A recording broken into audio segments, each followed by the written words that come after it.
Welcome back. We are going to go now to our second panel. This panel will be, rather than the sort of the presenting the official, the positions, the government positions, a more analytical panel from the point of view of scholars that follow this process. I find it particularly interesting because this initiative started 6 years ago. All countries have been going through or just have gone through elections. South Africa, India, Brazil in 18 months will have presidential, congressional, gubernatorial election also. So it's sort of a moment of renewal of democracy in all the countries, and we wanted to have that in mind, see, well, is IBSA here to stay? And in this new sort of maturing democracies of the South. We have with us, and I will briefly present them, introduce them to you in the order they're going to speak. We have Salma Bava, who is one of the leading experts in India, on contemporary Indian Europe, with a focus on foreign and security policy. She has numerous publications to her credit, and her latest research articles are published in Partnerships for Effective Multilateralism. I will not read the whole bio note, you have them with you, but it's an honor to have Professor Bava here with us. Next we'll hear from Professor Alcides Costa Vaz, who is from the University of Brasilia. He has given special attention to this issue of South-South cooperation. And he is currently the coordinator of the IBSA Fellowship Program and of the Doctorate Program on International Relations and Regional Development at the University of Brasilia, at University of Roraima, as a state, northern Brazil, and the Faculdade Latino-Americana de Ciencias Sociales, Flaxo. Next, we are going to hear again from Francis Cornegay, whom we already heard from on the first panel. So he has already been introduced. And finally, Professor Sunil Kilnani from the School of Advanced International Studies at Johns Hopkins University here in town. He was, before joining SAIS, a professor at the University of London, visiting professor at Seikei University in Tokyo, and was elected as a fellow of Christ's College at the University of Cambridge. And you have others of his achievements here, but particularly important to us, he was a fellow at the Wilson Center, and we are always very happy and proud to have former fellows back to the center. So with that, I will invite Professor Bava to start presentation. Thank you, Paulo. I'd like to thank the Woodrow Wilson Center for being here, and for all of you, for the second round we have. As it is, it's an academic. I don't speak for the government of India. I think we heard that this morning. So I can be provocative and engage you, I hope. So let me flag a few issues. What I'm going to focus is on India's foreign policy with respect to the region, and how does India, get situated within the region as a regional security actor. I think that is very critical. And present it to you in terms of three issues. A, what are the aspects in South Asia? Second, how is India situated between regional responsibility and global ambitions? And third, what kind of possibilities are there for regional security structures, regimes, if one can even use that word? I think what stands out foremost over here is, South Asia, this region where India is at the center, it itself needs sometimes a redefining. If you should, add a R and you make it Southern Asia, and then you will get China immediately in the picture, and it just changes who leads, who doesn't lead, and what kind of configurations you can get. And what also stands out over here is the larger Asian region is made up of numerous, sub-regions. And these sub-regions with their own individual political, economic, and security issues are so interconnected that what you get is a larger intertwining of the Asian space and the global space. So you've got a steady stream, if so to speak, from North, East, and Southeast Asia, all the way going up to where we are situated in India, looking at what we would call as, the Middle East as well. So that entire span of Asian region which is there. And I think a critical factor over here is also about the interdependence and rivalry, what you find in South Asia, that both of them can coexist in a region. And what this has done has created a very complex political and economic dynamic which really impacts upon regional security. And when I see it from the point of view of India, you find that India is then the most politically, and economically stable country and developed country in the region, and it is surrounded in its periphery by political instability and conflicts which threaten to spill over within its borders. So having said that, I think I draw your attention to three aspects which really deserve attention in South Asia. First, what I would say is defining the post-Cold War Asian strategic space and security issues. Second would be how is the strategic calculus changing in Asia, particularly in South Asia. And third, what kind of convergence of interest exists for India, and what is the logic for engagement that you can find? It goes without saying that the distribution of power is definitely changing. And I would really, endorse Joseph Nye's view about international politics today being a three-dimensional chess game. That we've got multiple points of entry and exit over here. It depends on, are we approaching it from a political, economic, or a transnational issue? I think that is very critical. And if you look at South Asia in particular, it really is predominantly caught up in a realist approach. That is, the states use that primarily in their security thinking and the kind of practices and policies that they develop in the region. And India, due to its sheer size, in terms of whether it's geography, politics, economics, military potential, has always been what I would use, let me say, a more positive value, but it would be taken by our neighbors as a challenge to its neighbors. Even if the elephant is very endearing, they always say when it moves, it does, tend to crush a few things in between. So that's how the, Indian classical painting will have miniatures of elephants, very popular. It's the old armored regiment. And a third thing which stands out more in contemporary issues is the shift in U.S. foreign policy towards the region post, the end of Cold War. And what has critically happened is, of course, the dehyphenation of the India-Pakistan relation and the civil nuclear deal, which has kind of brought a new focus and visibility to India.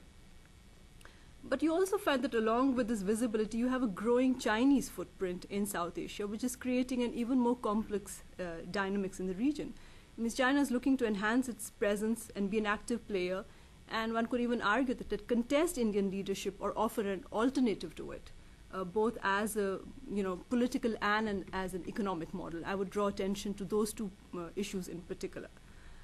What we do find in the region is that the states do not accept the no-war norm in their political relations with each other. I think that is something which needs to be emphasized, because I look at it in terms of what is the experience within the European Union where no-war norm between member states is there.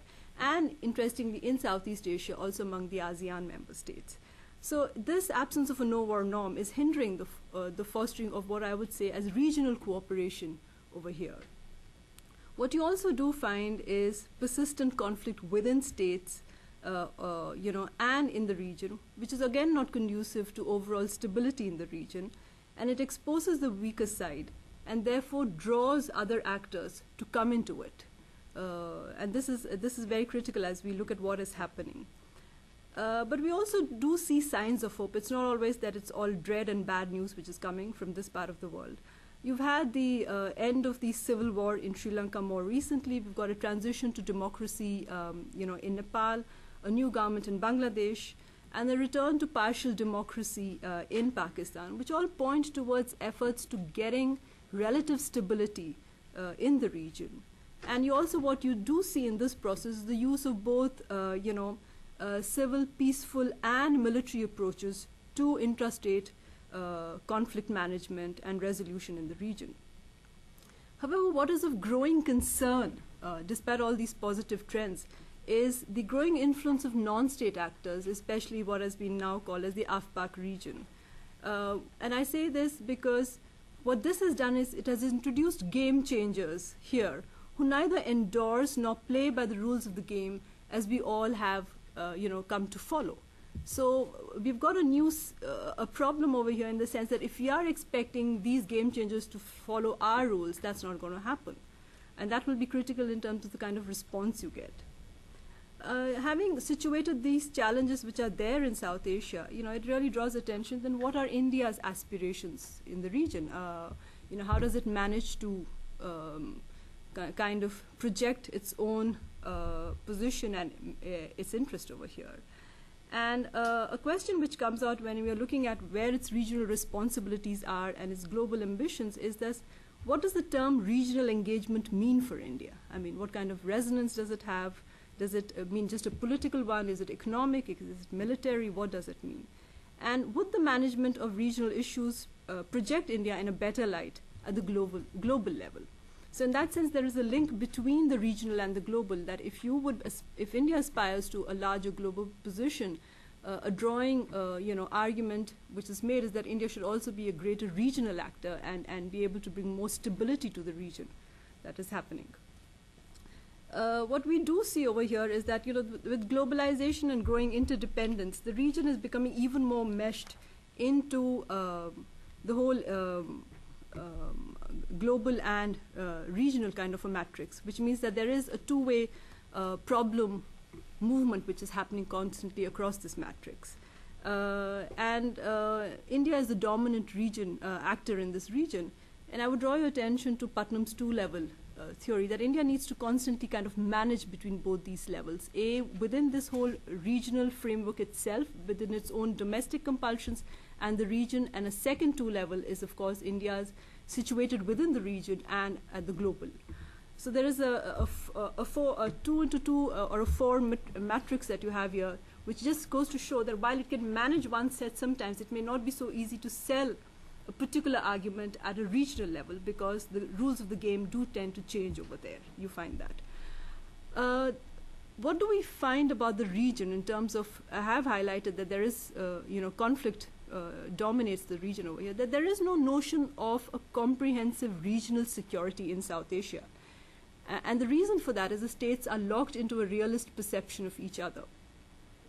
This intersection of politics and security, what it has done, has created a mixed security dividends for all the actors in the region.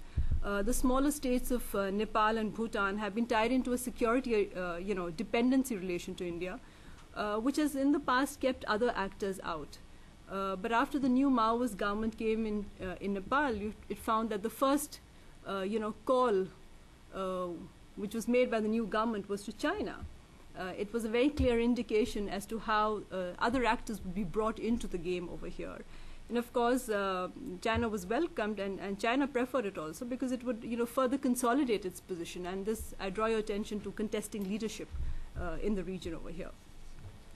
The other challenge, of course, is the whole rise of non-state actors that we have over here and the kind of dynamics that is creating. So you've not only got the whole, interstate problem as well. The other matrix which is now increasingly coming is the whole intrastate, where these non-state actors move across the borders as we speak.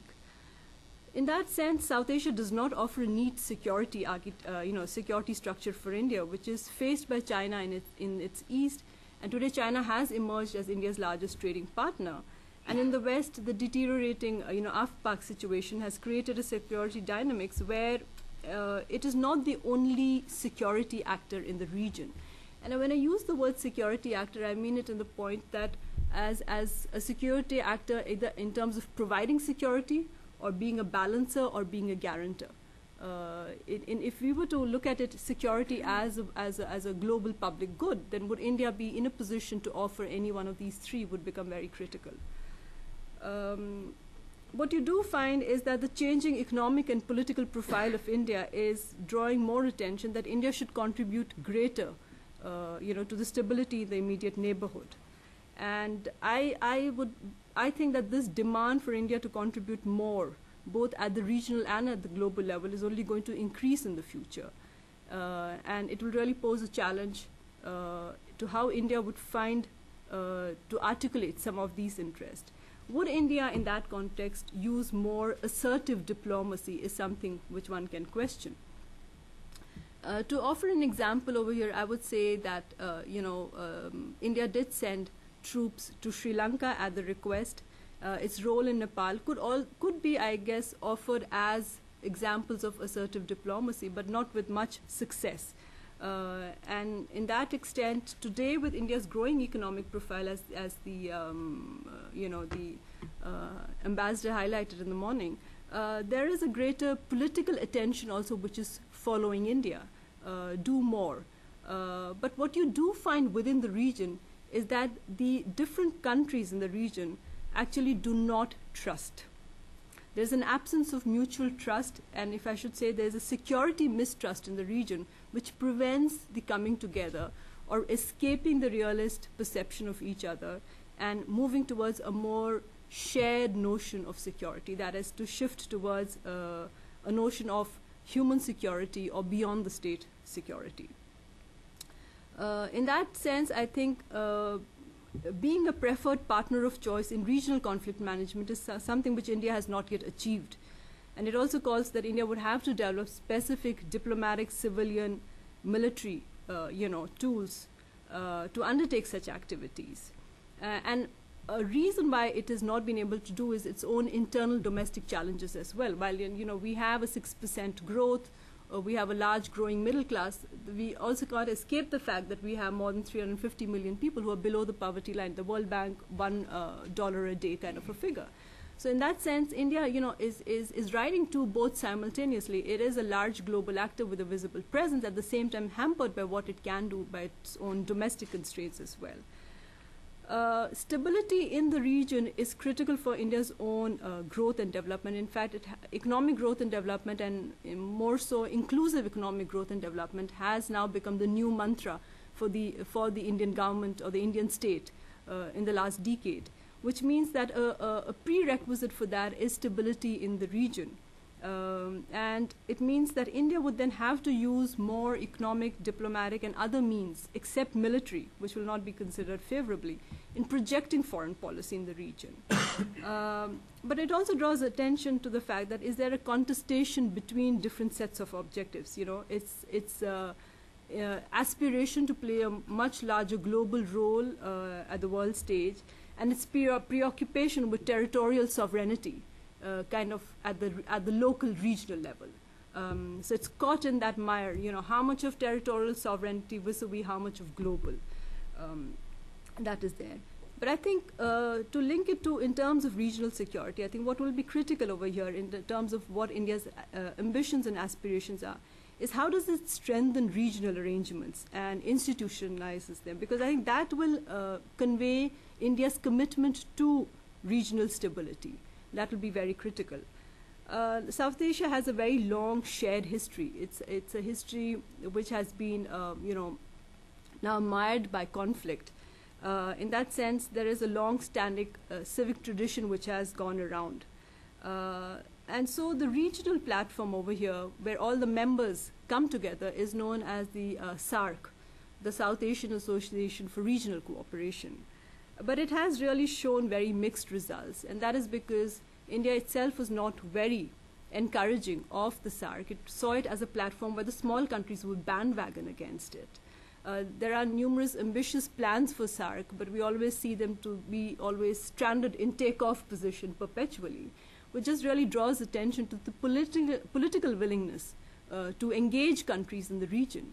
It also has often happened that, it gets caught into the bilateral dynamics of the India-Pak relationship, which means that other countries often point to India and Pakistan as being the main sabotagers for preventing SAARC from getting ahead. So let me conclude by saying what kind of hope is there, I mean, in the sense for the whole notion of regional security. I mean, that is something which we are talking about in the context of regions and the three respective countries. How would they play out? Can South Asia really develop a new political and security identity is going to be critical to the kind of global engagement India would like to have. And I think the lead will have to be taken by India over here. But what you do find is that often geopolitics has been viewed from a prism of nationalism, which reinforces, goals of national interest, national status, both at the regional and at the global level. So in the sense that you're really playing not for a win-win situation for everybody in the region, but very often for very narrow zero-sum gains. And I think that is something which will have to really change if India would aspire to be a much larger global actor. While national identities often reinforce, there is a need of the hour to build at what I would call as a larger South Asian, identity. The commonality of the neighbors needs to be brought in a lot more. So let me conclude with, is there a possibility of any kind of a remote regional security structure over here? Other regions have it. Why is South Asia lagging behind? Is it too early to talk about it? And you find that at one level, the reason for that is why the discourse on security in South Asia has not gone in towards comprehensive security is because the states are still viewing each other purely in terms of the whole security dilemma. You got another two, aircrafts, we need to get another 4 more. So we really are tied in, and especially two of the main critical actors are India and Pakistan. It's not so much about the smaller states in the region. But given the huge socio-economic, challenges which cover the entire region over here, the issue is to find convergence at the platform of human security. And that is where it will be a win-win situation for all the countries of the region.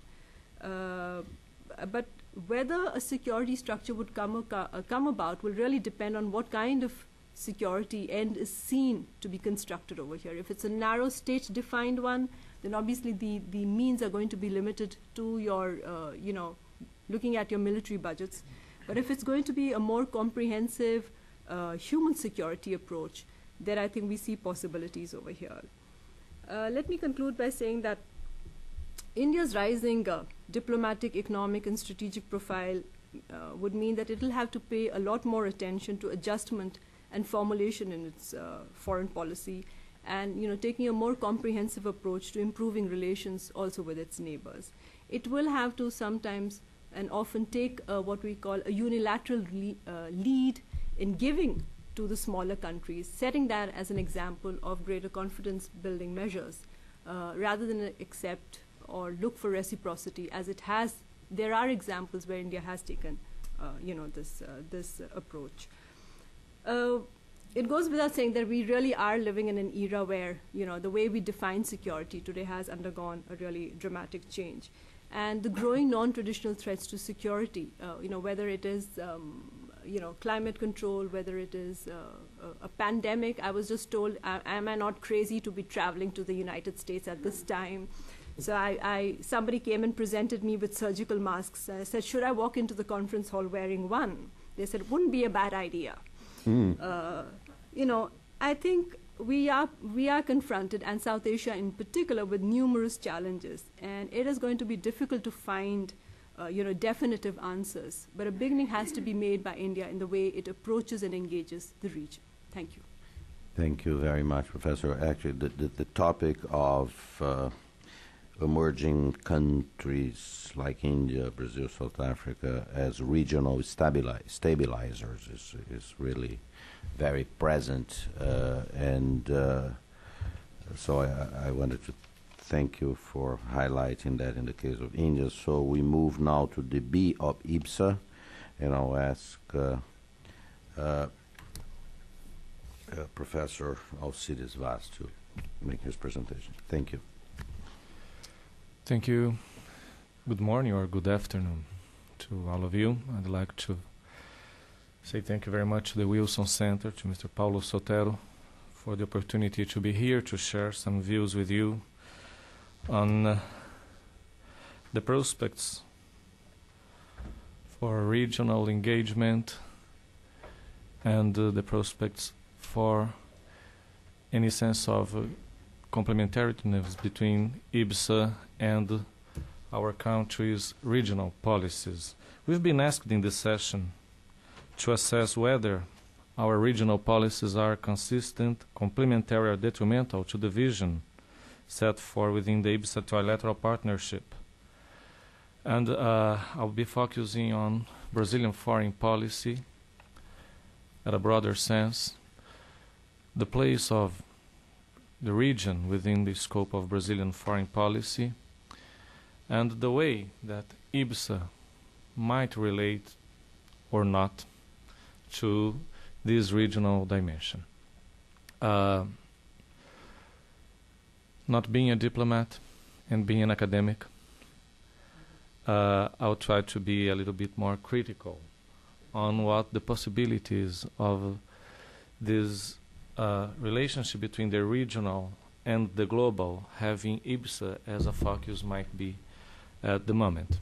And I would start by saying that Brazilian foreign policy has traditionally sustained a universalistic approach. Brazil has aspired to be a global actor. It has defined itself as a global trader for many years, and more recently it's also characterizing itself not as a global, as an aspirant to a global actor status, but actually performing and trying to perform and achieve the status of a global actor. Latin America has also traditionally been part of the picture, a very important part of the picture, a very important dimension of our foreign policy, but not necessarily a constant priority for ours. Actually, the relationships of Brazil and its neighbors have, and not only the neighbors, but with the rest of Latin America, have evolved historically under changing patterns and circumstances. That is, the reach, the scope, the intensity of Brazilian and Latin American countries' relations have varied, but they did not evolve into a comprehensive, encompassing regional policy for several decades. I would say that only in the last 10 years or so, a more clearly delineated and encompassing Brazilian regional policy has been laid down. We can now recognize the basic features of a regional policy. In a few minutes, I'll be touching upon the main defining elements of this regional policy. But I would say that in order to understand how and the extent to which Brazilian policies towards or Brazilian approaches to the region respond to interest objectives defined at the global level, defined with reference to multilateral institutions, to extra-regional actors and affairs. This can only be understood if we frame it into a historical perspective. So I'll dedicate some minutes just to invite you to go through what Brazilian regional policy approaches have been in the past few decades. In the 50s and 60s, relations with Latin America were, of course, framed by the Cold War. And at this period, the relationships with the United States and the United States' hegemonic presence in the region became itself an overwhelming factor of influence on the patterns, on the ways, on the interests in which Brazil related to its neighbors. But there's also another side to understand what Brazilian regional policies or approaches to the region were in the 50s. That means Brazil had a strong concern on industrialization and the promotion of economic development. And this was a very important dimension to our approach to regional affairs. But at the same time, in this period, Brazil was also a much more inward-looking country than it was in the 80s or than it is in the present. Today we are much more outward-looking. We're trying to find our path through the emerging powers, our place among the emerging powers. We're interested in playing an active role in global affairs. But at those decades, the 50s, the 60s, our concern was with economic development and laying the grounds for a sustained economic development. Domestically, authoritarianism and change economic policies. We had a liberal approach in the mid-60s, changed that into a nationalistic and more interventionist economic approach from the 70s on. Well, all these shifts coincided with similar tendencies existing throughout most of Latin American countries. And these altogether restricted the possibility of forging a consistent and more coherent regional approach or regional policies. Globally, in the 70s already, Brazil was striving to change its international status quo by pursuing a strategy to develop more autonomous economic, technological, and military capabilities. Again, expecting to become a great power into the coming decades, it was part of the official discourse, governmental discourse at that moment. We want to be a great power. And Brazil did pursue some initiatives to develop the capabilities, the economic, the military capabilities to achieve that goal. But it can be said that no functional links existed between the very scant regional initiatives that Brazil pursued then, and this intent of becoming a great power. These were foreign policy dimensions that were somehow rationally elaborated in the diplomatic discourse, but functionally there was no effective links between them. This picture started to change in the 80s. And starting with democratization and the bilateral agreements we signed with Argentina, Brazilian regional concerns focused more specifically on economic integration and focused on the Southern Cone as a privileged space for the development of a regional strategy. The Southern Cone gradually emerged as a natural and privileged space for Brazilian regional interests, for Brazilian regional actions, due to the existence, naturally, of some real historical, economic, social, and political exchange that would serve as a background for regional integration or sub-regional integration project within the sphere of the Southern Cone. However, there was no clear international strategy underway then, as Brazil was hardly striving with an ailing economy, with an exhausted development model, and facing very acute external problems, foreign debt, restrictions on the part of the developed countries to engage in technological cooperation and financial cooperation. It means it was a time of crisis, and no international strategy could be set forth under those circumstances.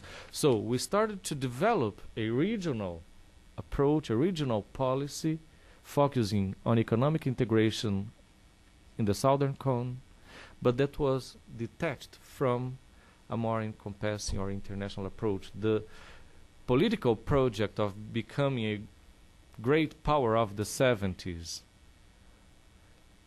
had lost its appeal because it was associated to the military rule. And those were times of restoring democracy.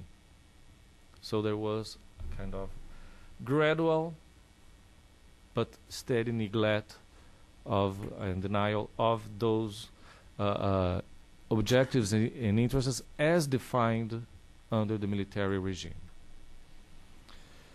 So in the 90s, Mercosur emerged as the cornerstone of Brazil's regional policy and as a privileged instrument for its articulation with the global economy and its major economic partners in the developed world. By expanding Mercosur regionally, Brazil expected to articulate an integrated economic space in South America. And this is an important reference because gradually, and since the early 90s, after Mexico joined the North American Free Trade Agreement, there was a remarkable change in terms of Brazilian foreign policy's priorities. Latin America was downgraded as a priority, and South America emerged as a very important and central reference for foreign policy projects and initiatives. However, growing difficulties, especially in the second half of the past decade, in advancing integration within Mercosur beyond the stage of an imperfect customs union, and the priority that was assigned to macroeconomic stability, preserving macroeconomic stability, a newly acquired macroeconomic stability in times of financial volatility abroad, prevented the intended functional articulation of the country's regional and global policies from effectively occurring. So the 90s could be somehow portrayed as a period in which we had the basic elements of a regional policy set forth. We had the intent and some steps already made in terms of redefining the basic assumptions to orient our international insertion and our relationships, especially with the developed world in course, but we faced a period of crisis, of financial crisis, of financial uncertainty. Well, we were happy then. We didn't know then what was to come about in the next decade.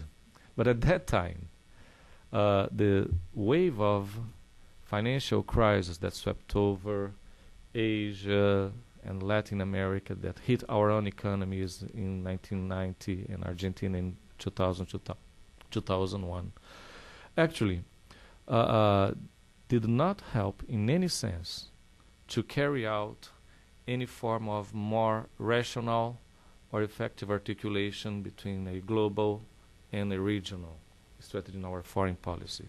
We had a conceptual framework for that, but it could not be implemented. But nevertheless, under those circumstances, a central defining feature of Brazilian regional policy was introduced, and it still remains. I have already mentioned that the emergence of South America as the country's immediate space for political, economic, and strategic initiatives and concerns. And when I say as the immediate state, I mean that it's not necessarily, it doesn't mean that South America has been, that it is or should be a Brazilian foreign policy. We've just heard my colleague, my friend, from Itamaraty saying that, well, we have no doubts about that from the diplomatic perspective, that South America is a key priority for Brazilian foreign policy. I don't want to disagree with that. I just interpret the position of Latin America, of South America vis-a-vis our other international options in a different perspective. He said that, and I agree with that, that we've always strived to sustain non-excluded international partnerships. But this opens the way, this paves the way for other priorities becoming eventually more important than those defined within the scope of South America. But finally, I think we got since the first years of the present decade to sustain what we would call a regional policy, the basic elements of a regional policy. And I think it's defined around three main pillars or three main objectives, if you want. The first, forging a genuine South American identity and building up South American institutions, genuine South American institutions. The Brazilian initiative of the South American community of nations that evolved towards UNASUR, the South American Union. The recent initiatives in building the South American Defense, South American Security Council is part of this endeavor. The second is strengthening Brazilian economic presence in the neighboring countries. South America has been a very privileged space for the internationalizations of Brazilian companies. And the third, supporting political forces and governments compromised with political, economic, and social reforms in the region. And supporting also those policies that are aiming at strengthening multipolarity and favoring the emergence of a multipolar world. So those governments and policies within the region that are aiming and focusing have been strongly supported by the Brazilian government. This process of forging a more encompassing regional strategy has largely coincided with the growing visibility of Brazil as a rising global actor. But the relationship between Brazil's regional policies and its performance as a rising global actor is not, in my view, neither direct nor self-evident. One of the possible ways to envisage how regional policies and initiatives and the country's intent to consolidate itself as a global actor has been mentioned or has been associated to the exercise of regional leadership. And this has been one of the most challenging and toughest endeavors that Brazilian foreign policy has faced or tried to avoid at some circumstances in recent years.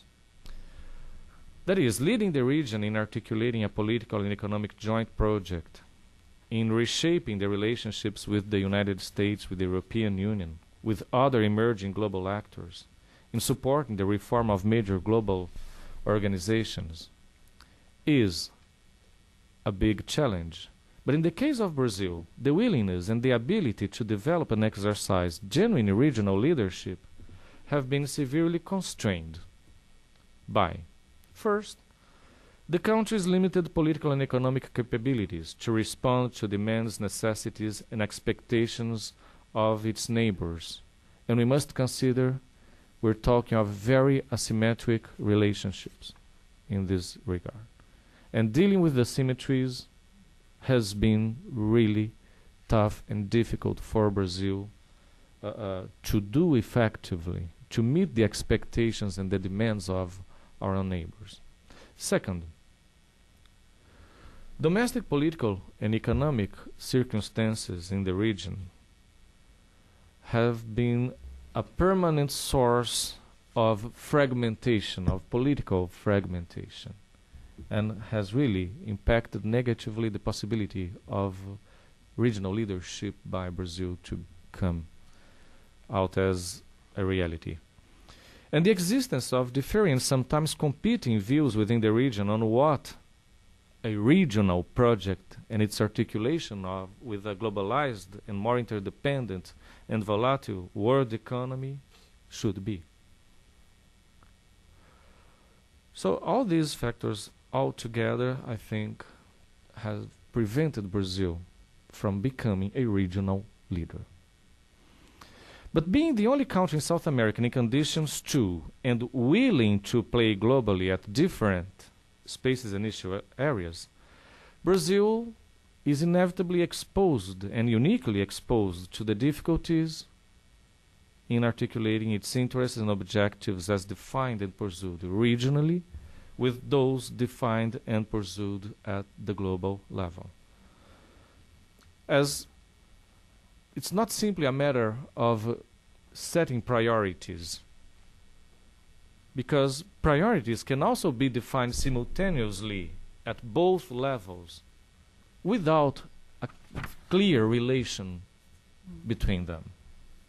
This is part of politics. It's part of the environment.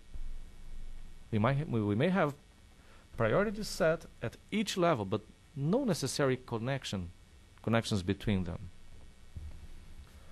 With very few exceptions, I think, if we look at the foreign policy developments in the past few years, where any sort of positive relationship existed among these two levels, it was associated to some degree to some external factors. For example, that triangular pattern, the US, the region, and Brazil foreign policy options and initiatives, the expectations or the willingness on the part of the United States to have Brazil more engaged regionally and globally and favoring this engagement.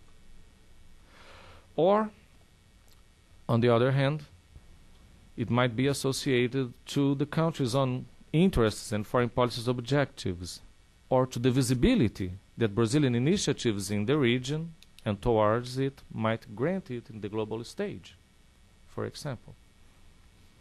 It's against this background, and I'm now concluding, that we can assess whether Brazilian policies are consistent, complementary, or detrimental to the vision set forth within IBSA. I'm just reproducing the text that was assigned to us.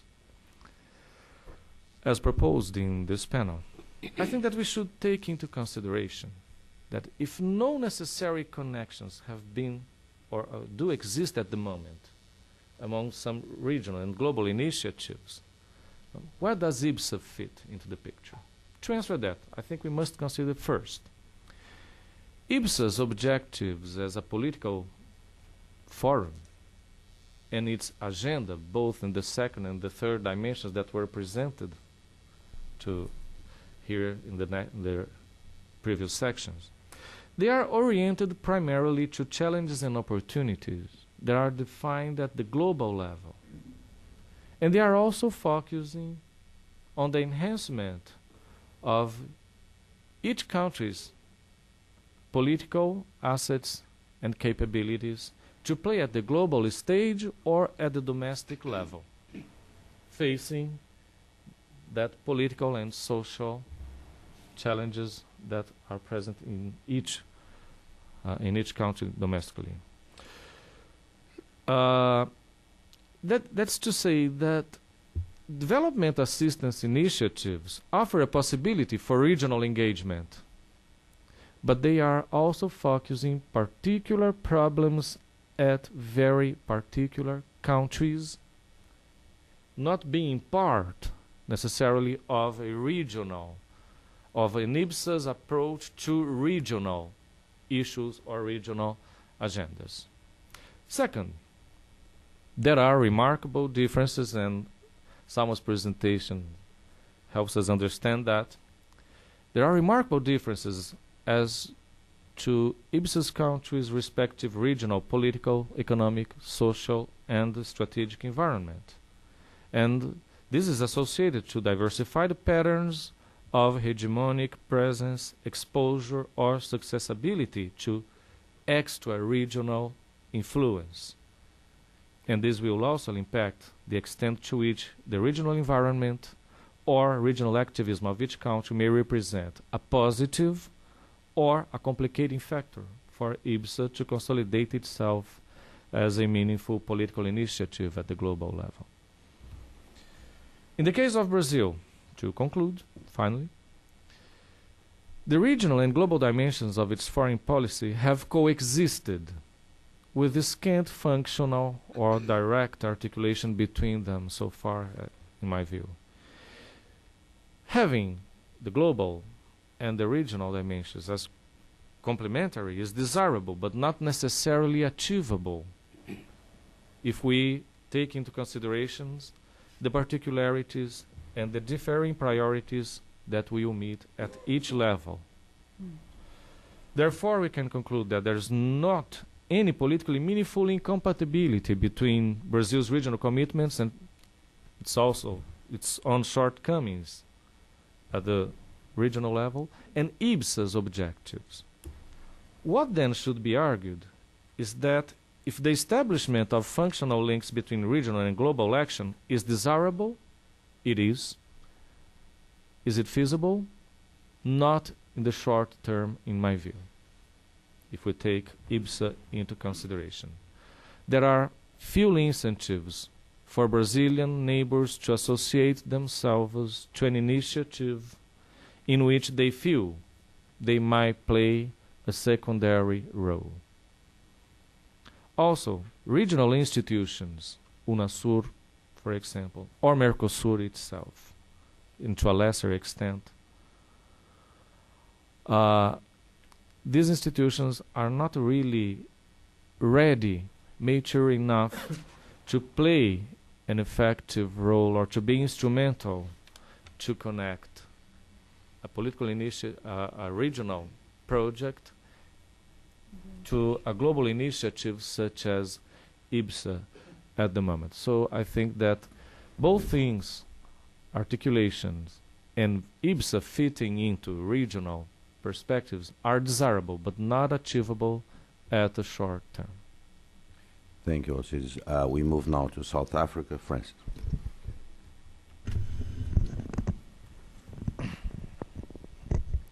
Okay, thank you. Yeah. Now, my presentation was originally aimed at what was discussed actually in the first panel, which was global governance and foreign policy. So there are some security dimensions in the presentation, but there might be a bit of a disjunct between the security focus of the panel and what I've prepared. Now, what I'm going to do, and I'm a bit of a babe in the woods on this, is present this as a PowerPoint.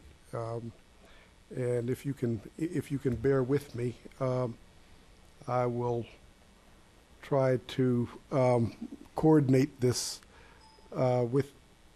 Yeah. Okay. Okay. Yeah. All right. Okay.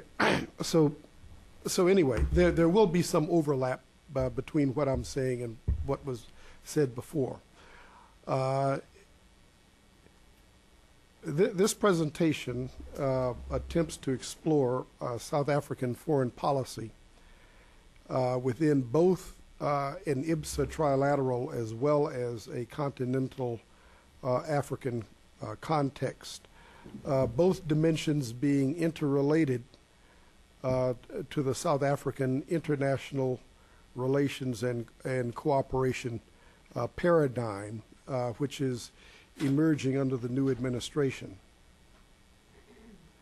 The South African foreign policy framework is predicated on an Africa-centered or Afrocentric strategic perspective that places an African agenda as the fulcrum around which all other priorities revolve. Simply put, these priorities are first the region, in Southern Africa, the Southern African Development Community SADC, which actually is a very dynamic level because now we have a recently launched tripartite relationship between SADC, COMESA, which is the common market for Eastern and Southern Africa, and the East African Community. So you've got three African regional economic communities, which is now defining this region as far as South Africa's outreach is concerned. And that then gets into the next level, which is the continent, involving the African Union and its structures. Then South-South cooperation, of which IBSA figures prominently, along with the non-aligned movement, the G77 plus China, the new Asia-Africa Strategic Partnership, and so forth. And then North-South bridge building in terms of South Africa's involvement in the G8 Outreach 5, the G20, and so forth. Essentially, this framework is intended to ensure that at the international level, that global governance advances an African agenda promoting the African continent's economic development and effective governance in terms of peace and security and democratic political participation. In effect, it embraces the political, economic, and corporate governance principles found in the new Partnership for Africa's Development, which has been incorporated into the still evolving African Union institutional system. The African agenda also reflects the broader global trend towards regional and sub-regional cooperation and integration as a process in what might be termed the regionalization of global multipolarity. The reality that in today's world, multipolarity not only revolves around states, but around emerging interstate regional formations as well. So we're not talking about multipolarity in the old turn of the 19th century, 20th century sense in which you had emerging powers with a revisionist agenda. Now we're talking about that plus that being embedded in regional economic communities and partnerships. Multipolar regionalism in the global south is therefore reflected in the fledgling AU and its regional economic communities, the Union of South American Nations and its South American Defense Council, where Brazil has been a leading actor in promoting regional hemispheric autonomy, and by the East Asia Summit, to which India belongs, as well as in the Shanghai Cooperation Organization, to which India also has observer status, along with Pakistan and Iran, or by former Indian External Affairs Minister K. Natwar Singh referring in a recent article to the need for India to prioritize the SAARC region of South Asia in its foreign policy, SAARC referring to the South Asian Association for Regional Cooperation. IBSA relates to this trend as an expression of interregionalism within the global south, which, from South Africa's vantage point, advances Africa's agenda within a broader strategy of South-South cooperation embracing Africa, Asia, and the Americas, with the aim of empowering the South within a restructuring world order. The aim, redressing, is straightforwardly to redress imbalances of power, influences, and resources between North and South, at the same time linking South Africa to two major like-minded democratic regional powers in Asia and the Americas, namely India and Brazil. Now, this dovetails also geostrategically with India and Brazil's respective positionings in the Indian Ocean and the South Atlantic, an aspect of IBSA reflecting their maritime littoral identity and their potential for maritime and naval cooperation as evidenced in their April 2008 naval exercises off South Africa's waters in what was billed as IBSA Mar. This maritime aspect highlights South Africa's pivotal positioning within IBSA as the junction between South Atlantic and Indian Oceans.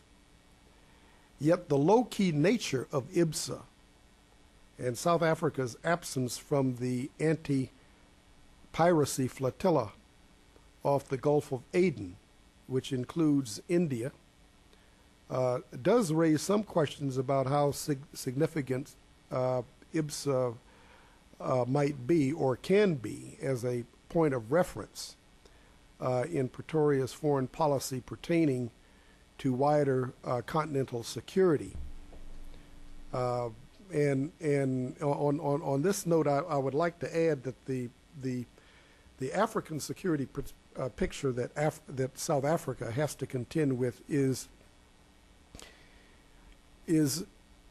very challenging and complicated going forward in multiple ways. Not only in terms of the maritime dimension, which if you look at the piracy situation in the Horn of Africa, is really an extension of internal stabilities within the Horn of Africa. But going forward, there are a number of pressures that will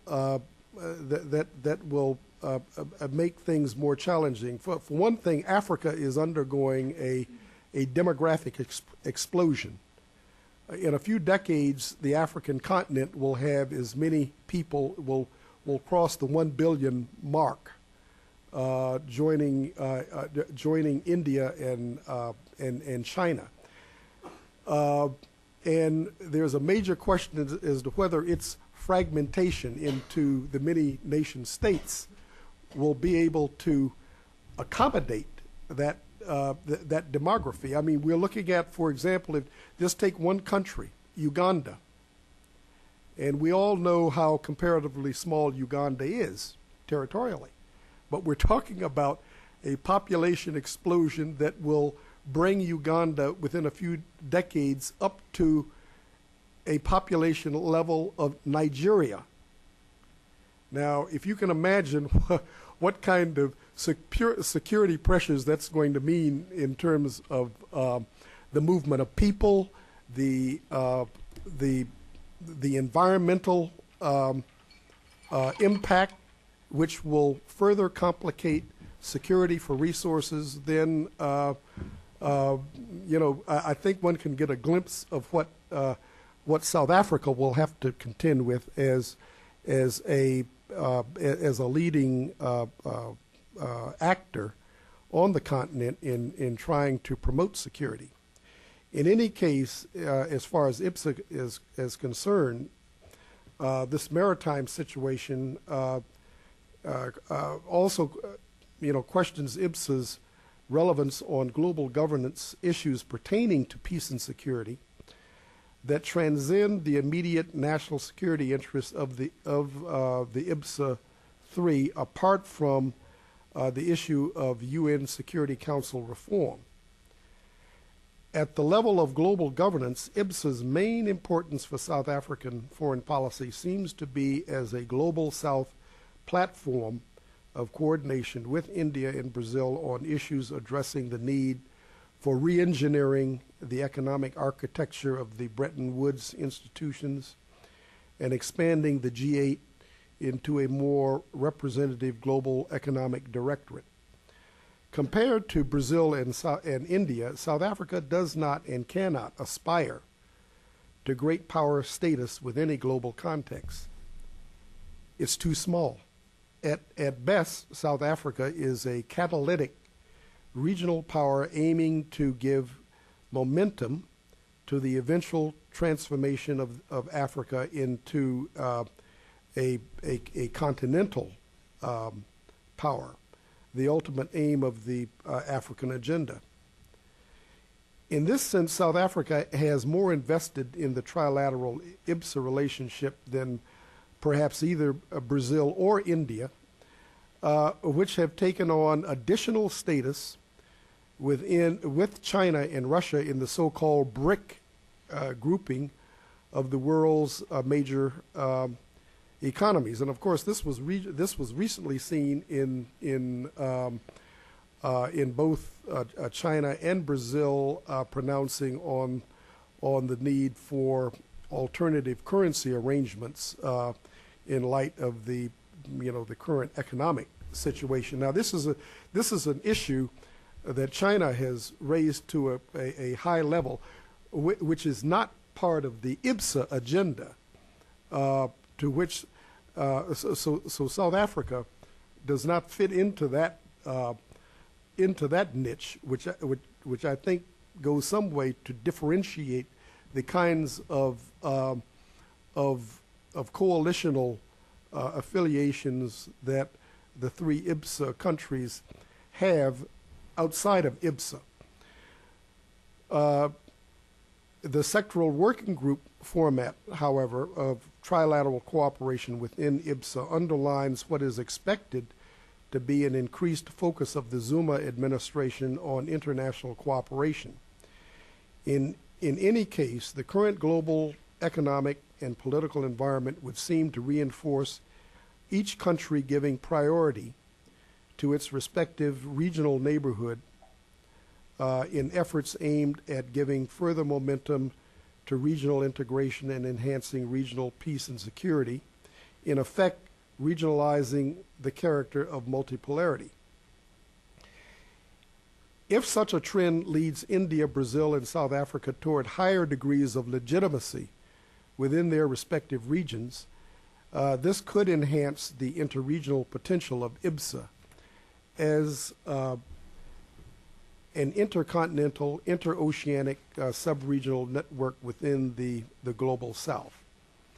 Perhaps in this sense, the IBSA grouping can potentially lead to greater interregional linkages between their respective regional economic communities.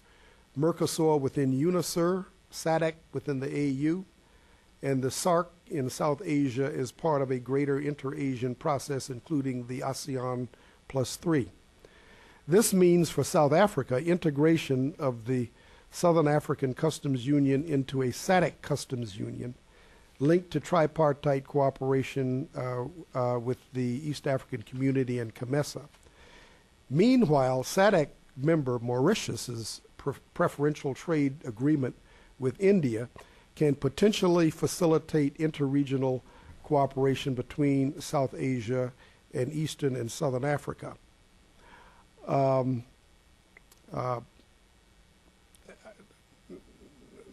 an American perspective, where there have been increasing signs of interest in Washington about the need to engage emerging powers and a search for how to go about giving expression to such engagement, the IBSA 3 form a natural point of departure for such an exercise given, one, the geostrategic positioning of each country within their respective continent and region, the democratic character of their political systems, their prominent leadership within the Doha WTO trade negotiations, membership in the so-called Outreach 5, their relative autonomy in relationship to other great power alignments. The U.S. already has good working relationships with each IBSA country, which under the Obama administration should advance further. With Brazil, toward a more equal hemispheric partnership. With South Africa, this could reflect greater synergy at the political level given the anti-apartheid credentials of the administration's Africa team and shared interest in stabilizing Sudan and the Great Lakes. With India, where relations soared under the Bush administration, this could mean greater emphasis on how the bilateral relationship advances stabilization of the AFPAC conundrum, where a revitalized Indo-Pakistan composite dialogue might add value. Finally, in developing a global South strategy, this might mean U.S. policy moving towards definitive engagement with UNISUR in South America, the SARC within South Asia, while building on its relations with SADC and the AU in Southern Africa and Africa as a whole. A process of engaging and supporting regional integration in the South, where the IBSA countries can provide natural points of reference for a U.S. global South strategy at a time when America is expanding its identity beyond a purely Eurocentric Atlanticist orientation. That's it. Thank you, Francis, very much. So I would call now Professor Sunil Kilnani, who, as director of the South Asia Studies Program at SAIS, obviously sees this from Washington, especially he's focused on the South Asia part of the world. But would be interesting to hear his perspective on this type of integration with Africa, with Latin America, especially having very clear being in Washington, where the sort of the big power politics is really played. Professor. Thank you very much. Thanks to Paulo Sotero and to his colleagues here for this invitation. It's been several years since I've been back at the Wilson Center, but as it happens, this is the third time this week I'm at this table. So, as they say, it's a bit like waiting for the 73 bus. But it's very nice to be back. I am not a specialist in this area, and I'm really going to make organize my remarks around three headings, which are geography, power, and democracy. Legitimacy, rather. Geography, power, and legitimacy. And I'll start with the question that Paulo Sotero had posed to this panel, but I won't remain focused on that for too long because I think Professor Bava has addressed it very comprehensively from the Indian point of view. But I'll start with the question of geography, that's to say India's regional context. And it seems to me that of the three IBSA states, India faces the most unstable and threatening immediate environment. To differing extents, it has contentious relations with all of its neighboring states, or at least difficult relationships with all of its neighboring states. And this is, I think, rooted, as you all know, in the violent historical origins of partition and independence on the subcontinent, and in the transformation of what was then British India into the region which has come to be known today as South Asia, which names really a kind of strategic security area, an area which was drawn into the Cold War, especially in Pakistan's case.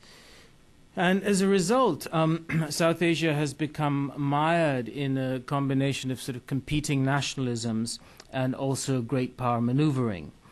It's almost unique, and this is a point that Professor Bava made, it's almost unique among comparable regions in the world in lacking anything like an effective regional architecture of integration. It has certainly SARC that has been referred to several times this morning. But SARC has not really delivered very much on its promises. It's a very weakly effective organization compared to any such in other parts of the world. Some of these states within it, India and Sri Lanka in particular, have established an effective free trade agreement which has functioned well, but the idea of a South Asia free trade agreement area, SAFTA, remains a pretty distant hope at the moment. And in a variety of other, important issues that are common to the South Asian states, it hasn't been particularly effective. Now, when I say that India faces the most threatening environment of any of the IBSA states, clearly the greatest threat that India faces is directly to its west, which is Pakistan. And this is both, I think, a security and a strategic threat. It's a threat that comes from the fact that Pakistan is a nuclear armed state, that it's a state that has been involved in the proliferation of nuclear technology, and it's also a state which is experiencing a phase of violent Islamistic extremism, which is spreading. And I think that particular, that second bit, the nature of that threat has a particular complexity and danger for India, in the sense that it's not just an international question that India faces vis-à-vis Pakistan, but it connects internally to India. India, after all, has more Muslim citizens than Pakistan has, and so there is a very direct linkage between what happens there. The spread of that kind of ideology and how India responds to such threats has massive consequences internally for India. So it's a particular the regional aspect actually seeps in to the domestic in quite sort of direct ways, and I'll come back to that in a second. Now, if this domestic dimension complicates things for India, the matter is still more complicated in this sense, in that in dealing in trying to devise a policy vis-à-vis Pakistan, for instance, India has to jostle for policy space in the South Asian region with two extra-regional powers, which also happen to be the two most consequential global powers, that's to say the U.S. and China.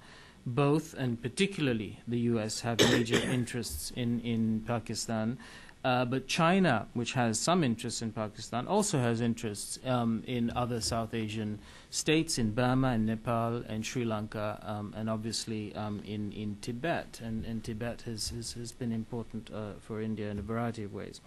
Now, just coming back to this presence of extra-regional powers in a region in which India is facing a direct threat on its doorstep.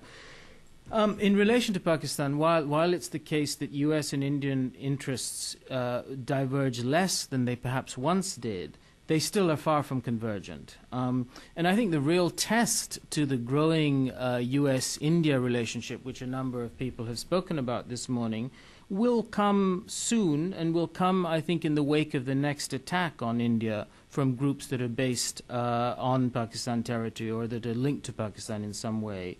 I think it's a question of if rather than, it's a question of when rather than if that happens. The Indian government will face enormous pressure to take some kind of action. And really the dilemma, the question will be, will India be willing to act in ways that are likely to go against immediate U.S. interests? Will the U.S. be willing to allow India scope for independent action vis-à-vis this? And I think that's going to be, it is going to be a test.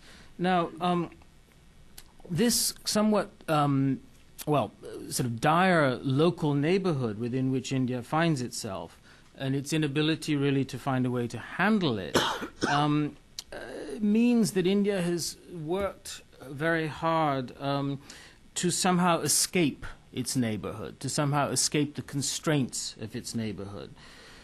As I've suggested, in fact, the processes and problems that are at work around it seep back into India, whether it's a question of violent terror, whether it's a question of agrarian insurgency by Maoist groups, whether it's refugees and so forth.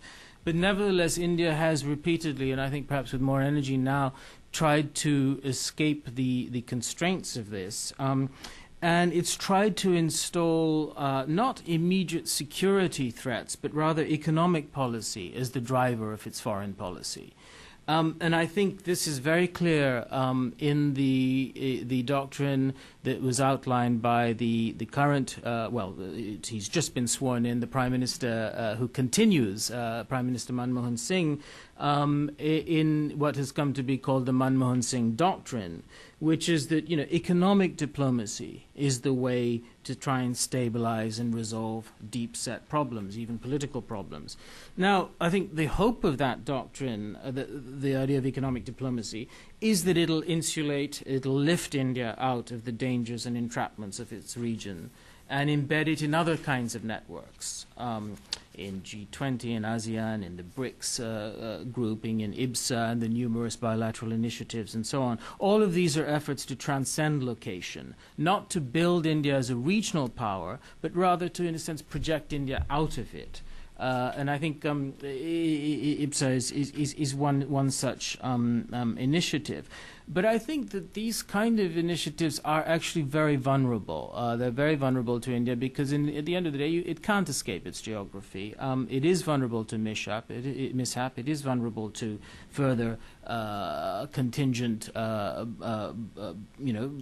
whatever attacks and so forth. So I think there's a sort of there's an issue there that is going to have to be faced much more directly by India. And here just a comment on India's approach or style to when it's faced with adverse conditions, which is, I think, its style or its approach is not to confront the problem head-on, to avoid confrontational politics, but rather to increase options in dealing with it by diversifying methods, tools, approaches.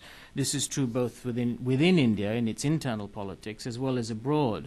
India, when it has a problem, for example, domestically, it tends to proliferate the ways of trying to deal with it. More agencies are created, more institutions are created. It wants to be part of more different initiatives in order to delay the crisis, to subject it to further discussion, and so forth. And I think this is very much the kind of style that India has adopted both domestically and internationally. And I think these multiple networks and groupings in which it involves itself are part of that.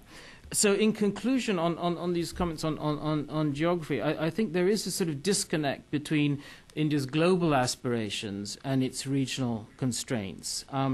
And, this is also manifest. I mean, Raymond Aron once said, that India is idealist when it comes to the world, but realist when it comes to its neighborhood. And I think that sort of, does rather capture the situation. Let me just move to saying a couple of things about this question of power. As you all know, I hardly need to say it here. I mean, this is a period of great flux and uncertainty in the world order. The existing distributions of power are very much in question. The dominance of the U.S. is in question.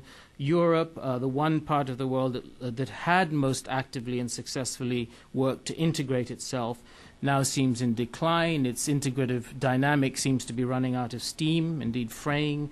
Japan seems stagnant and unable to create a new international role for itself. China, there's great uncertainty surrounding its intentions. Russia, it's unclear what's going on.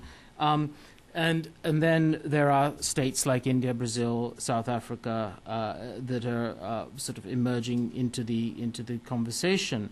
It's a situation where there's no single pole or power that is exclusively attractive, and so no one wants to limit their options. It's a kind of grand hedging strategy that every state is playing. And I think this practical nervousness that invades the kind of global arena is reflected in the academic writing.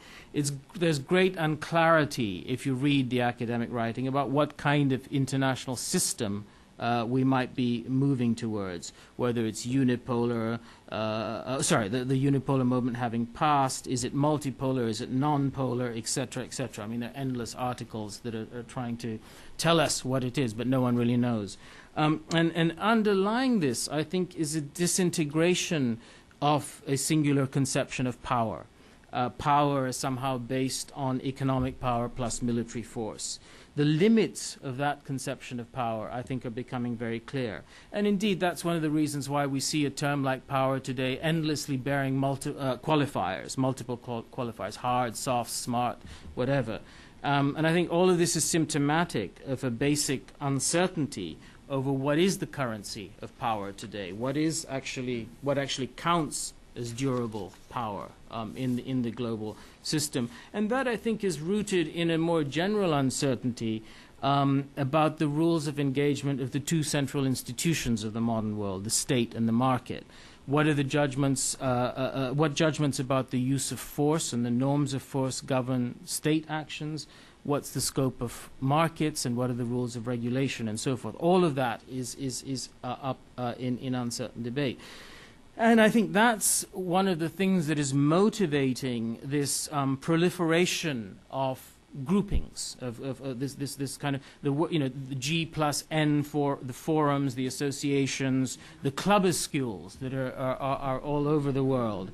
And I think that many of these are, in a sense, trying to escape their location. They're the result of abstractions, of numbers. So we see tables which somehow associate India, Brazil, South Africa, but there's little intrinsic connection. But sort of statistically on a table, they might look somehow connected. So I think that there's a kind of contingent historical moment which is making these kind of associations attractive. But they have, precisely because of their contingency, a certain possibly historical dispensability to them. Now, let me come to my comments on legitimacy, because there I think there may be actually something that connects the three states that we're thinking about today. And this was said in the morning session, but let me perhaps elaborate a little bit on it, and then I'll stop. Each of the states, South Africa, Brazil, and India, has a political order that tries to represent great internal diversity and unevenness, social and cultural diversity, but also economic unevenness, to represent that in a democratic form. And each state has functioned now as a democracy committed to constitutionalism and rights.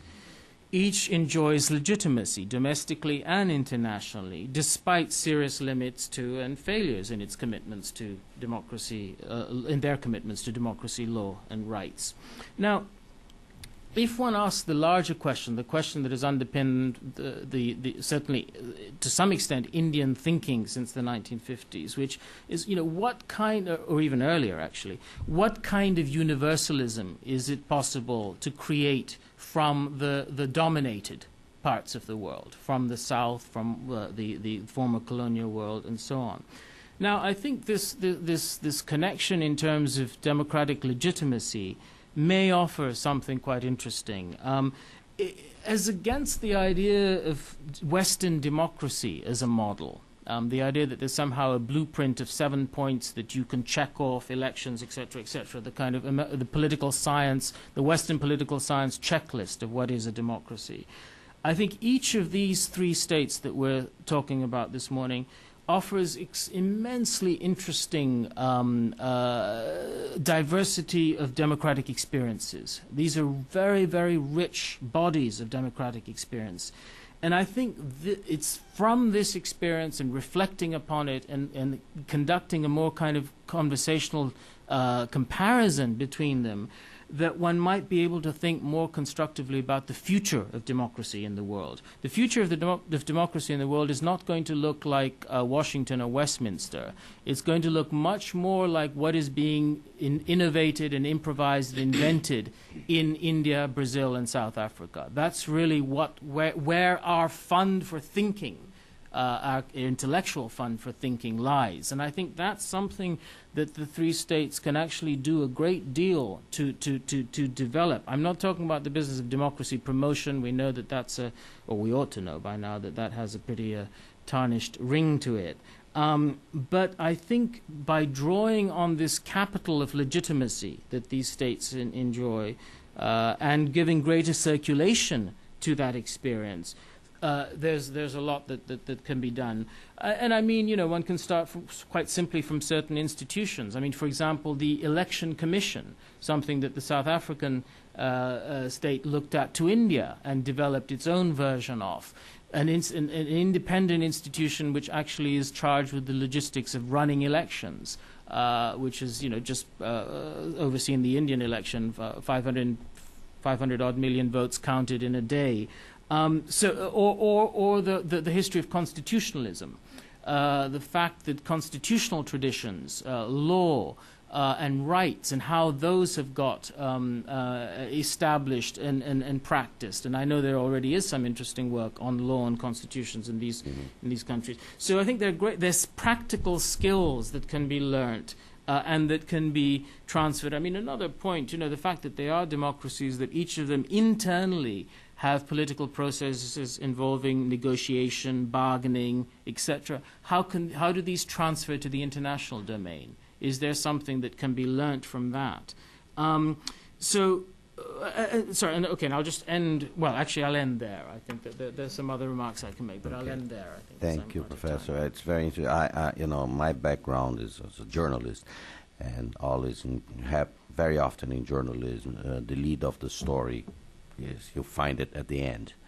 And I am thinking here about the publication because we are going to produce and we're going to publish a report about this conference. And I think Professor Kunani just gave us the lead when his last part of his remarks, because that is the fascinating thing about this exercise, that the three democracies from the South are doing something that was never done before and are contributing and changing the debate. As we open for questions, I would like you to bear in mind, and especially Alcides to bear in mind something, that the demographic trends in those three countries are very different. Actually, India, if I'm not mistaken, is projected to still add a couple of Brazils to its population in the next 30 years or so. South Africa, I think, is still growing. Brazil is stabilizing. Brazil in 2050 is projected to be a country of a population of 260 million people and will stop growing by then, which obviously represents a series of advantages potentially for the future, but also lots of problems with our neighbors because the asymmetries between Brazil and its neighbors are likely to increase, to continue to increase, and poses major questions of exercise for regional leadership. We are not used to it yet in Brazil, how to do this stuff. So I just wanted to put that on the table, and as we open for questions, I will collect a couple and a few. And yeah,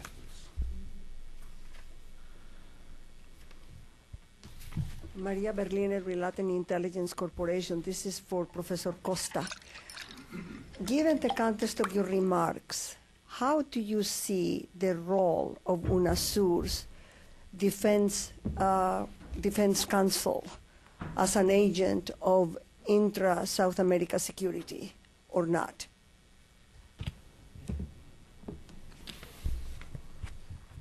Hello. I'm looking to Brazil in terms of its geographic location, but I'm also looking to Brazil in relation to cultural relation with the other Portuguese-speaking countries, Lusophone countries. So what's happening, in my opinion, is that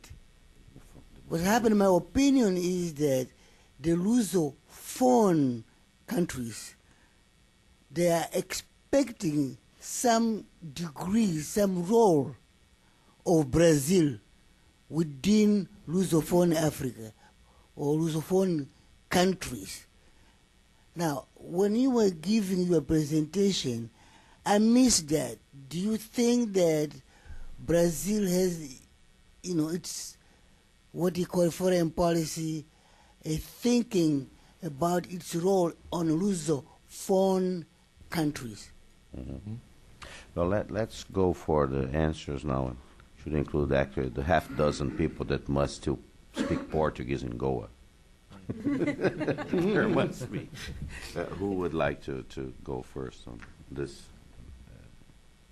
Well, I think those were no. I'm sorry. It's UNASUR. This is no. They're all here. So sorry.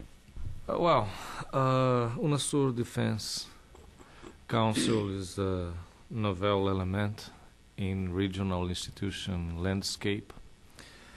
I would say that perhaps expectations laid upon it are much higher than what it can effectively achieve in its initial stage, because it's basically a political dialogue instance, but a very relevant one, because first, it's fulfilling an empty space in the regional institutional architecture. We've had military cooperation, political dialogue on security issues within the Rio Group framework in the past.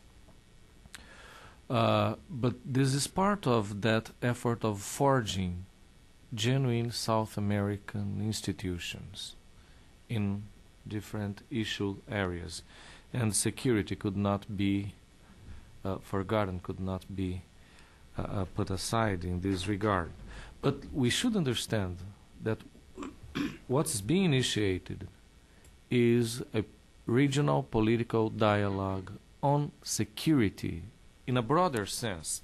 The name is somehow misguided, or misguiding, because it's referring to defense. But the Council might portray a broader agenda and to look at security issues in a broader sense, even though it's also focusing on the articulation of defense industries within the region.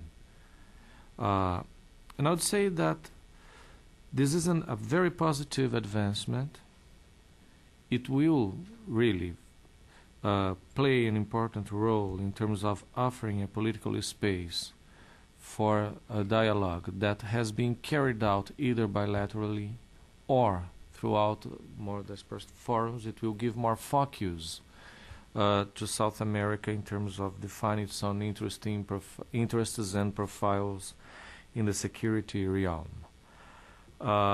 It's been the object of a political consultation within the region, but it's also been communicated to other extra-regional players. The United States, including, was supportive of the initiative because there's been an attention in an effort not to present this initiative as an initiative against U.S. interests, against any other extra South American actor intents or concerns. It means, I think it's a positive development, and its initial steps have also been positive. We'll be holding the first South American strategic meeting, in a very encompassing meeting by the end of the year, and this will open up possibility also for non-governmental actors to have a voice on security and defense issues in the region, and it's a very positive development to me.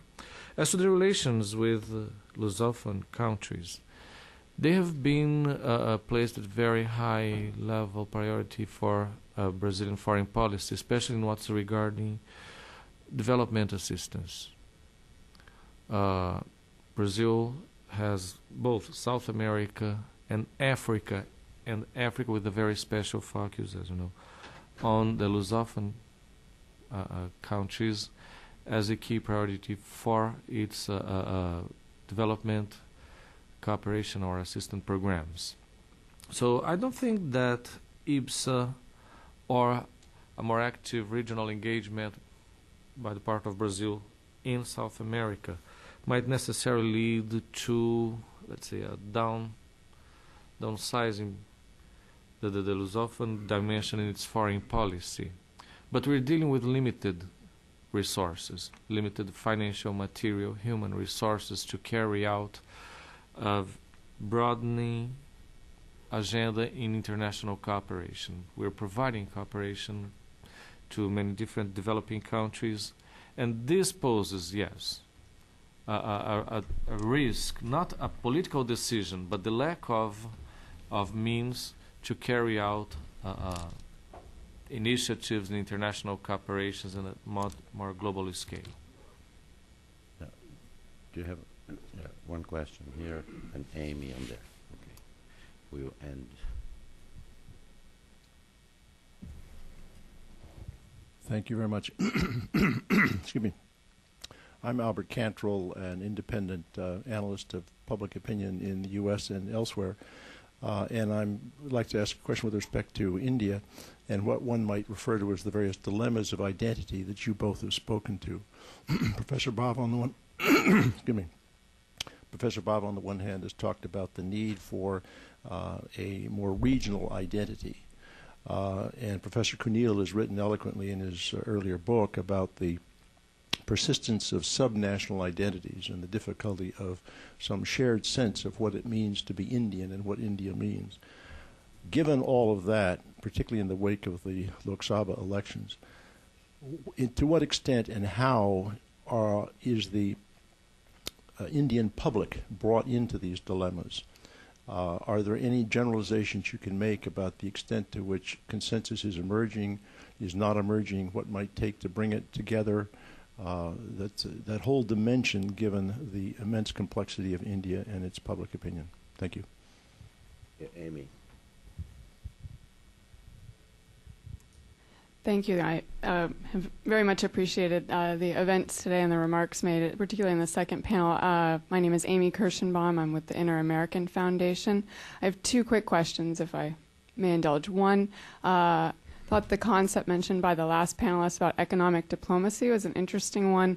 I was wondering if the other panelists speaking about the countries that they're representing today, what have your respective countries done in this regard in terms of working with the countries neighboring the countries you represent? And two, this idea that no one wants to limit their powers, another comment from the last panelist. We've heard over the course of today myriad acronyms about various integration initiatives. To what extent, this is for everyone, are the numerous initiatives out there going to dilute efforts to actually achieve the goals set forth in these agreements? Yes, let's go for our last question here, very briefly, please, because we're almost out of time. Chia Chen, freelance correspondent. Many region name and many grouping name. I would like to bring somewhat focus. When I say region, it just means IBSA, and when I group, means south and north. What are the regional issue and global issue based on priority and in terms of the desirability, feasibility, and achievability? And you all from academic, so you all are thinker. And I will ask that do you think the world economy and financial system need to be reformed, and how to do it? Thank you. Okay, thank you very much. Why don't we go this way? Now we go to IBSA in reverse. Start in South Africa. Brief answers, please. Sabi. Yes. Okay. Well, I think the question about economic diplomacy is where I will come in, because I think if you've listened, if anything can be drawn from our different comments, I think that that one of the trends that the three countries share together is what is going to be an increasing focus on economic diplomacy. I mean, this has been already articulated in terms of India's foreign policy under the Manmohan Singh doctrine.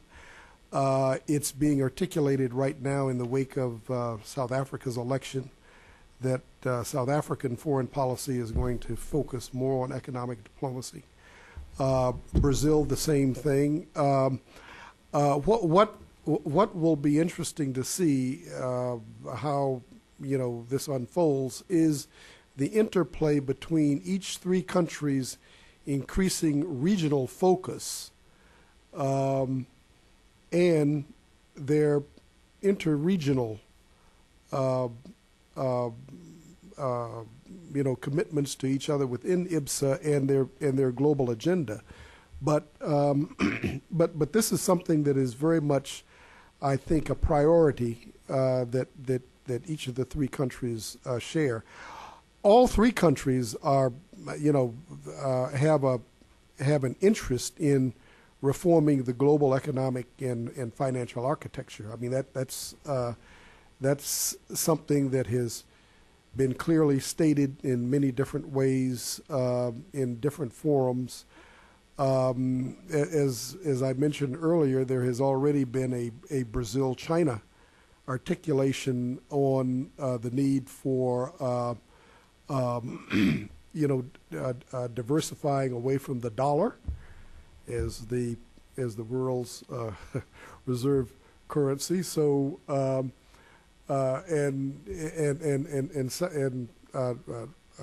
Trevor Manuel is the chairman of the development committee at the World Bank or IMF, I believe, has articulated over and over again the need for restructuring there.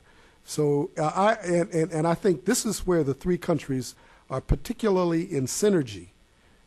Maybe not so much on security issues where different national interest priorities come in, but when it comes around to the economic financial sphere of global governance, that's where they are probably pretty much, I think, in identity.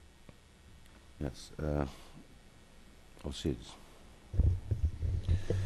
Just a brief answer on the question on economic diplomacy, what Brazil has been doing in terms of economic diplomacy towards its neighbors. I would say that basically financing infrastructure projects within the scope of a regional initiative, promoting neighbors' exports in the Brazilian markets. There is a specific policy oriented to this goal, investing increasingly in development assistance projects in South America, and financing exports, Brazilian exports into the neighbors' markets in more facilitated conditions. I think that this is what we've been doing in economic diplomacy in the region at the moment.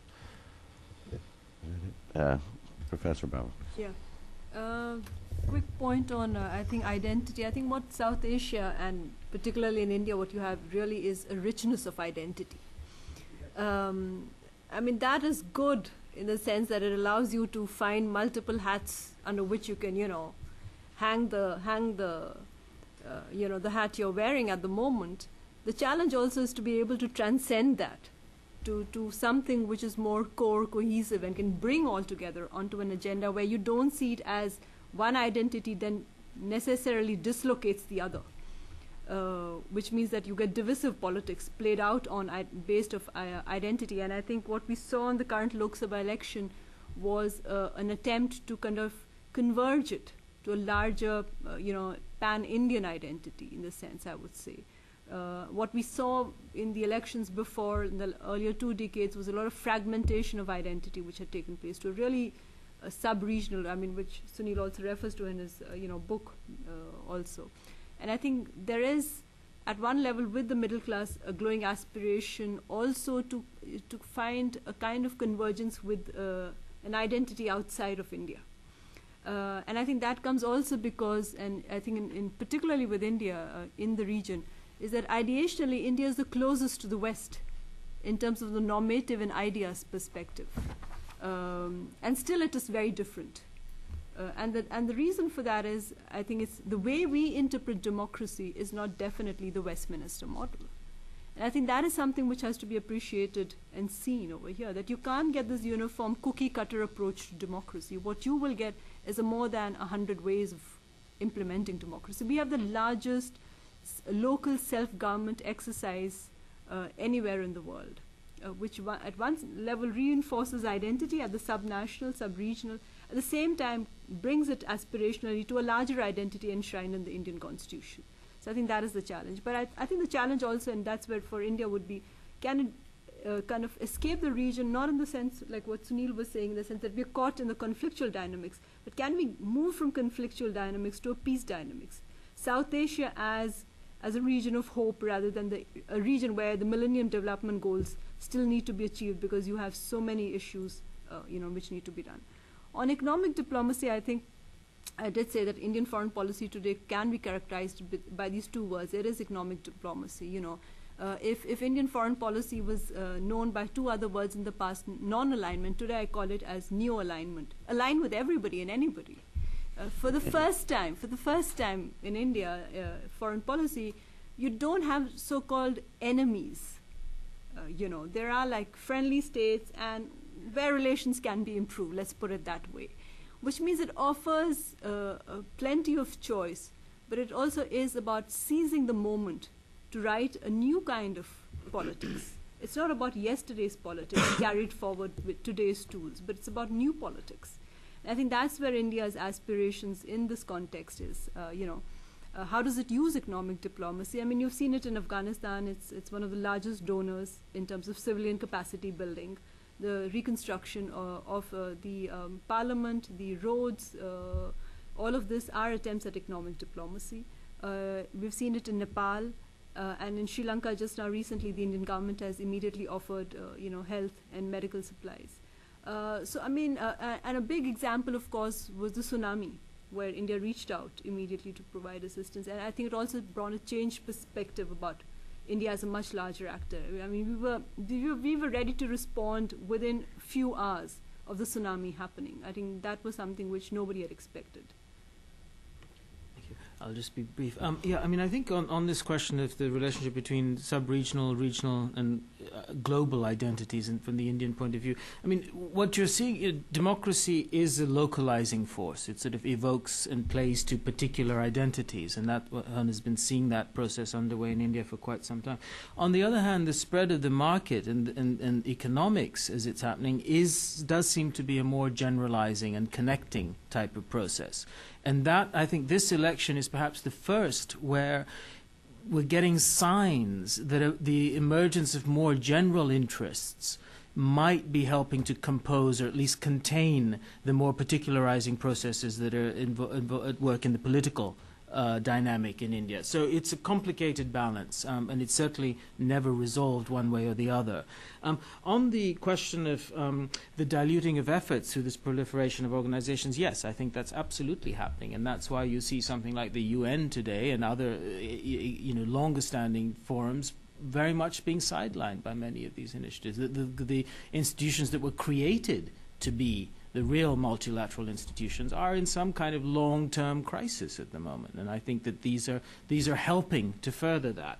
On the question of how we resolve and reform the global financial system, I leave that to my betters and elders. I'm not so sure, but how to do that. But I can't resist by ending with one thing, which is a plea to the IBSA forum organizers to really draw on what I think is the greatest soft resource that the IBSA states have, which is the fact that the two most passionate human activities across the globe are conducted in these states, which is football and cricket.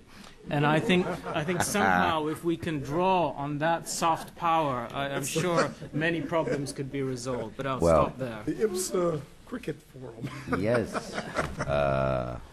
We could try to play both at the same time.